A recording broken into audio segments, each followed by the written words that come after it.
something? Well, if mobile is about anything, it's about change, and a change unprecedented in media history so far. Let's start by talking about how we discussed mobile last year as a prelude to how things have changed between last year's mobile event and this one. This is how me and my mobile center colleagues tried to describe mobile and have been doing for most of the past 18 months. The definition of mobile has been very tricky for the industry. Some view mobile from a device-centric perspective, some view it from a network-centric perspective, and there's plenty of other definitions out there as well.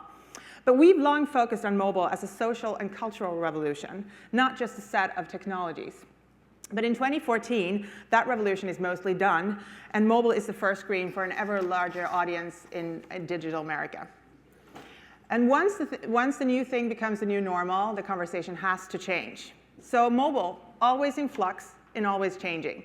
One clear change over 2014 is that now officially big is the new small. I love this graphic of how phone sizes have changed over time.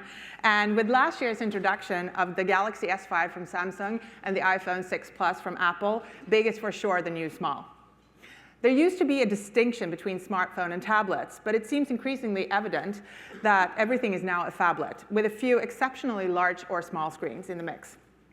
And on this trajectory, the distinction between a phone and PC is also blurring and beginning to fade, not to mention the distinction between what is a phone, what is a piece of jewelry, what is clothing, and other types of wearables.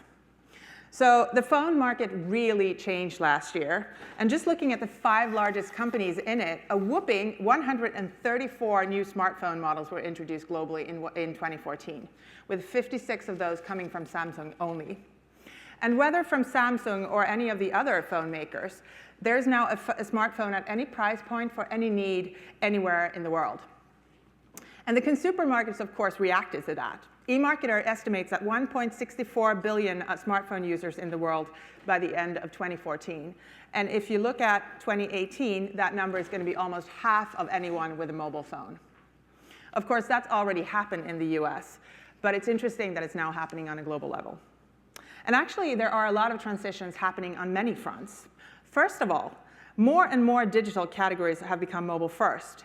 And according to this very recent data from Comscore, areas like photos, maps, weather, and games are not just mobile first, they're basically mobile only. And if you look at most of the other media categories, they're seeing more than half of time spent coming from mobile devices. Publishing is also changing. Companies, both startups and established, are now looking at new ways of reaching their audiences as these behaviors shift. For example, Now This News, very interesting new company. This is their website. They direct the viewer to other platforms directly because they don't really have one themselves. This way, they can reach the viewer in a way and the context that the viewer prefers. Snapchat, a lot of talk about them all the time. They're reaching out to publishers, making itself a platform for them and a platform that uses advertising as a business model, also providing a ground for old traditional publishers to reach new, younger audiences in the context and way they like. This changing landscape was a major topic of conversation at the IAB's annual leadership meeting this year, titled Content and the Kingmakers, and it's a conversation we want to continue. Of course, brand new companies and services also change the way we are creating content and sharing via mobile ourselves. We're all publishers, in a sense, these days. And after South by Southwest this year, meerkatting is basically becoming a verb, and Twitter's newly launched Periscope service, I think from last week, will also help people stream their lives to others via video.